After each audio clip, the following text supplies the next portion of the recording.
Friends, ಹೇಗಿದ್ದೀರಾ? ಎಲ್ಲ ಚೆನ್ನಾಗಿದ್ದೀರಾ ಅಂತ ಅನ್ಕೊಳ್ತೀನಿ. ವರ್ಣಿಕಾ ಅಡುಗೆ ಮನೆಗೆ ಸ್ವಾಗತ. ಇವತ್ತಿನ ವಿಡಿಯೋದಲ್ಲಿ ತುಂಬಾ ರುಚಿಯಾಗಿರುವಂತಹ ಒಂದು ಬ್ರೇಕ್ಫಾಸ್ಟ್ ರೆಸಿಪಿನ ಯಾವ ರೀತಿ ಮಾಡೋದು ಅಂತ ನೋಡೋಣ. ಇದಂತೂ ಆಲ್ಮೋಸ್ಟ್ ಎಲ್ಲರ ಫೇವ್ರೆಟ್ ಅಂತಲೇ ಹೇಳ್ಬೋದು. ಹಾಗಾದರೆ ಬನ್ನಿ ತಡ ಮಾಡದೆ ರೆಸಿಪಿನ ಶುರು ಮಾಡೋಣ.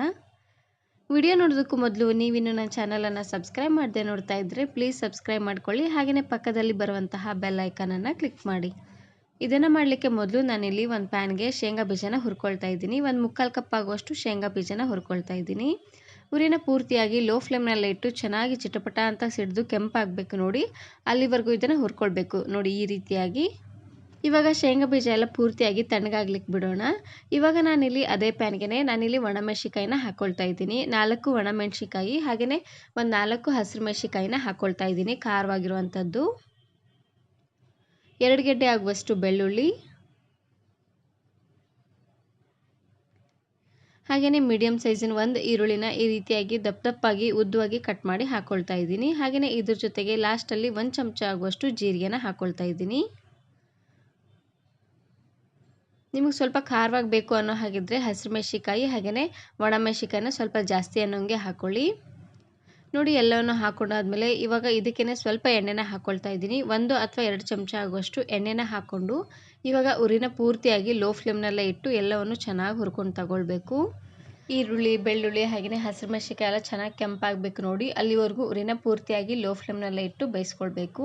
ಇದರಲ್ಲಿರುವಂಥ ಹಸಿ ವಾಸನೆ ಎಲ್ಲ ಹೋಗಬೇಕು ನೋಡಿ. ಹಾಗಾಗಿ ನಾನು ಇದೇ ರೀತಿ ಬಹಳಷ್ಟು ವೆರೈಟಿ ಆಗಿರುವಂತಹ ಬ್ರೇಕ್ಫಾಸ್ಟ್ ರೆಸಿಪೀಸ್ನ ಅಪ್ಲೋಡ್ ಮಾಡಿದ್ದೀನಿ. ವಿಡಿಯೋ ನೋಡಿಲ್ಲ ಅಂದರೆ ಈ ವಿಡಿಯೋ ಕೊನೆಯಲ್ಲಿ ಹಾಕಿರ್ತೀನಿ ನೋಡಿ, ಚೆಕ್ ಮಾಡಿ. ನೋಡಿ ಈ ರೀತಿಯಾಗಿ ಚೆನ್ನಾಗಿ ಇದನ್ನು ಹುರ್ಕೊಂಡು ತಗೊಳ್ಳಿ. ಇದನ್ನು ಇವಾಗ ಒಂದು ಪ್ಲೇಟಿಗೆ ಎತ್ತಿಟ್ಕೊಂಡು ಪೂರ್ತಿಯಾಗಿ ತಣ್ಣಗಾಗ್ಲಿಕ್ಕೆ ಬಿಡಬೇಕು. ಇವಾಗ ನಾನಿಲ್ಲಿ ಅದೇ ಪ್ಯಾನ್ಗೆ ಸ್ವಲ್ಪ ಎಣ್ಣೆನ ಹಾಕ್ಕೊಳ್ತಾ ಇದ್ದೀನಿ. ಸಣ್ಣ ಚಮಚೆಯಲ್ಲಿ ಒಂದು 3 ರಿಂದ 4 ಚಮಚ ಆಗುವಷ್ಟು ಎಣ್ಣೆನ ಹಾಕ್ಕೊಳ್ತಾ ಇದ್ದೀನಿ. ಎಣ್ಣೆ ಸ್ವಲ್ಪ ಬಿಸಿ ಆಗ್ತಿದ್ದಂಗೆ ಅರ್ಧ ಚಮಚ ಆಗುವಷ್ಟು ಜೀರಿಗೆ ಹಾಗೆಯೇ ಸಾಸಿವೆನ ಹಾಕ್ಕೊಳ್ತಾ ಇದ್ದೀನಿ. ಹಾಗೆಯೇ 1 ಎಸಳಾಗುವಷ್ಟು ಕರಿಬೇವು ಸೊಪ್ಪು. ಜೀರಿಗೆ ಸಾಸಿವೆ ಎಲ್ಲ ಚೆನ್ನಾಗಿ ರೀತಿಯಾಗಿ ಚಿಟಪಟ ಅಂತ ಸಿಡಿದಾದ್ಮೇಲೆ ಮೀಡಿಯಂ ಸೈಜಿನ 2 ಈರುಳ್ಳಿ ಹಾಗೆಯೇ ಖಾರವಾಗಿರುವಂತಹ ಒಂದು 4-5 ಹಸಿರು ಮೆಣಸಿಕಾಯಿನ ಹಾಕ್ಕೊಳ್ತಾ ಇದ್ದೀನಿ.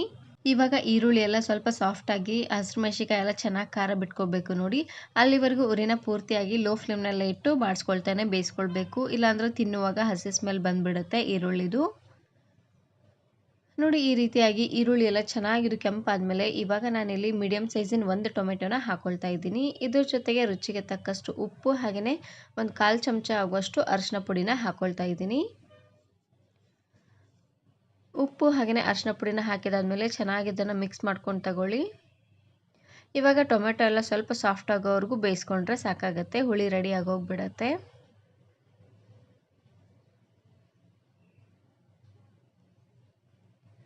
ನೋಡಿ ಈ ರೀತಿಯಾಗಿ ಮಿಕ್ಸ್ ಮಾಡಿದಾದ್ಮೇಲೆ ಟೊಮೆಟೊ ಎಲ್ಲ ಸ್ವಲ್ಪ ಸಾಫ್ಟ್ ಆದಮೇಲೆ ಸ್ಪೂನಿನ ಸಹಾಯದಿಂದ ಈ ರೀತಿಯಾಗಿ ನೀಟಾಗಿ ಪ್ರೆಸ್ ಮಾಡ್ಕೊಂಡು ತಗೊಳ್ಳಿ. ಈ ರೀತಿಯಾಗಿ ಮಾಡೋದ್ರಿಂದ ಟೊಮೆಟೊ ಅಲ್ಲಿರುವಂಥ ಹುಳಿ ಎಲ್ಲ ಚೆನ್ನಾಗಿ ಬಿಟ್ಕೊಳ್ಳುತ್ತೆ ನೋಡಿ. ಇವಾಗ ಹುಳಿ ರೆಡಿಯಾಗಿದೆ. ಇವಾಗ ನಾನಿಲ್ಲಿ ಗ್ಯಾಸನ್ನು ಆಫ್ ಮಾಡಿಕೊಂಡು ಪೂರ್ತಿಯಾಗಿ ತಣ್ಣಗಾಗ್ಲಿಕ್ಕೆ ಬಿಡ್ತೀನಿ. ಇವಾಗ ನಾನಿಲ್ಲಿ ಪಾತ್ರೆಗೆ ಸ್ವಲ್ಪ ಎಣ್ಣೆನ ಹಾಕ್ಕೊಳ್ತಾ ಇದ್ದೀನಿ. 1 ರಿಂದ 2 ಚಮಚ ಆಗುವಷ್ಟು ಎಣ್ಣೆನ ಹಾಕ್ಕೊಳ್ಳಿ. ಎಣ್ಣೆ ಸ್ವಲ್ಪ ಬಿಸಿ ಆಗ್ತಿದ್ದಂಗೆ ಅರ್ಧ ಚಮಚ ಆಗುವಷ್ಟು ಜೀರಿಗೆ ಮತ್ತು ಸಾಸಿವೆನ ಹಾಕ್ಕೊಳ್ತಾ ಇದ್ದೀನಿ.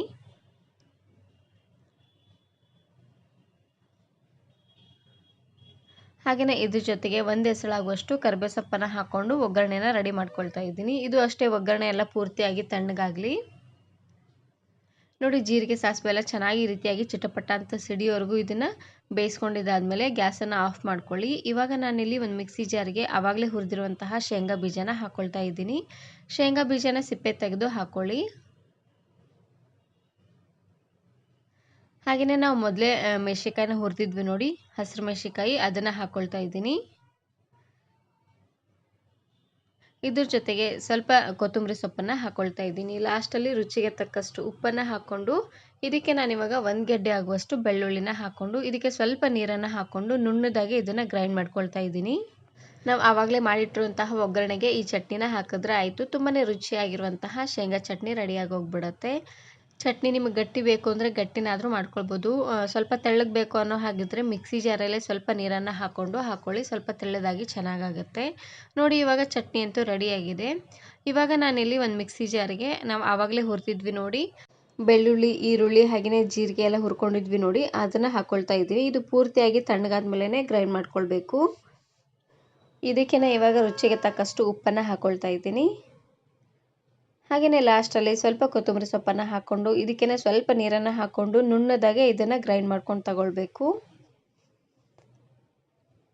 ನಾವು ಮೊದಲೇ ಒಗ್ಗರಣೆನ ಮಾಡಿ ಇಟ್ಕೊಂಡಿದ್ವಿ ನೋಡಿ, ಅದಕ್ಕೇ ನಾನಿಲ್ಲಿ ಮೀಡಿಯಮ್ ಸೈಜಿನ 2 ಆಲೂಗಡ್ಡೆನ ಚೆನ್ನಾಗಿ ಕುದಿಸಿ ಸಿಪ್ಪೆ ತೆಗೆದು ಈ ರೀತಿಯಾಗಿ ನೀಟಾಗಿ ಸ್ಮ್ಯಾಶ್ ಮಾಡಿ ಹಾಕ್ಕೊಳ್ತಾ ಇದ್ದೀನಿ. ನೋಡಿ ಈ ರೀತಿಯಾಗಿ ನೀಟಾಗಿ ಸ್ಮ್ಯಾಶ್ ಮಾಡಿನೇ ಹಾಕ್ಕೊಳ್ಳಿ. ಕಟ್ ಮಾಡಿ ಹಾಕಿದ್ರೆ ಅದಕ್ಕೆ ಉಪ್ಪು ಖಾರ ಎಲ್ಲ ಚೆನ್ನಾಗಿ ಎಳ್ಕೊಳ್ಳೋದಿಲ್ಲ. ಹಾಗಾಗಿ ಈ ರೀತಿಯಾಗಿ ಸ್ಮ್ಯಾಶ್ ಮಾಡಿ ಹಾಕ್ಕೊಳ್ಳಿ, ಚೆನ್ನಾಗಿರುತ್ತೆ. ಆಲೂಗಡ್ಡೆನ ಹಾಕಿದ ಮೇಲೆ ಬಿಸಿ ಮಾಡೋದೇನು ಬೇಡ. ಇದು ಪೂರ್ತಿ ಒಗ್ಗರಣೆ ಎಲ್ಲ ತಣ್ಣಗಾದ್ಮೇಲೆ ಇದನ್ನು ಮಿಕ್ಸ್ ಮಾಡಿಕೊಂಡ್ರೆ ಆಯಿತು. ಆಲೂಗಡ್ಡೆ ಬಿಸಿ ಮಾಡಿದ್ರೆ ಬೇಗನೆ ಕೆಟ್ಟೋಗ್ಬಿಡುತ್ತೆ. ಲಾಸ್ಟಲ್ಲಿ ಸಣ್ಣ ಕಟ್ ಮಾಡಿರುವಂತಹ ಕೊತ್ತಂಬರಿ ಸೊಪ್ಪನ್ನು ಹಾಕಿದ್ರೆ ಆಲೂಗಡ್ಡೆ ಪಲ್ಯ ರೆಡಿಯಾಗಿ ಹೋಗ್ಬಿಡುತ್ತೆ.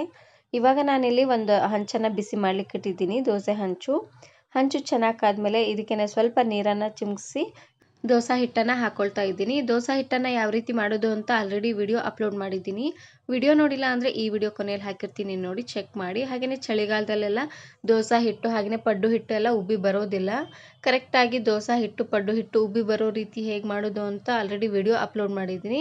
ವಿಡಿಯೋ ಎಂಡಲ್ಲಿ ಹಾಕಿರ್ತೀನಿ, ನೋಡಿ ಚೆಕ್ ಮಾಡಿ. ಇವಾಗ ನಾನಿಲ್ಲಿ ಈರುಳ್ಳಿ, ಬೆಳ್ಳುಳ್ಳಿ ಹಾಗೆಯೇ ಒಣಮೆಣಸಿನಕಾಯಿ ಎಲ್ಲ ಫ್ರೈ ಮಾಡಿ ಗ್ರೈಂಡ್ ಮಾಡಿದ್ವಿ ನೋಡಿ, ಆ ಚಟ್ನಿನ ಹಾಕ್ಕೊಳ್ತಾ ಇದ್ದೀನಿ. ಸ್ವಲ್ಪ ಅನ್ನೋಂಗೆ ಹಾಕ್ಕೊಂಡು ಈ ರೀತಿಯಾಗಿ ಸ್ಪ್ರೆಡ್ ಮಾಡ್ಕೊಳ್ಬೇಕು ಪೂರ್ತಿ ದೋಸೆಗೆಲ್ಲ. ಒಂದು ಸರ್ತಿ ಈ ರೀತಿಯಾಗಿ ದೋಸೆ ಮೇಲೆ ಈ ರೀತಿಯಾಗಿ ಚಟ್ನಿನ ಮಾಡ್ಕೊಳ್ಳಿ, ತುಂಬಾ ರುಚಿಯಾಗಿರುತ್ತೆ. ಲಾಸ್ಟಲ್ಲಿ ಸ್ವಲ್ಪ ಶೇಂಗಾ ಪುಡಿನ ಹಾಕ್ಕೊಳ್ತಾ ಇದ್ದೀನಿ.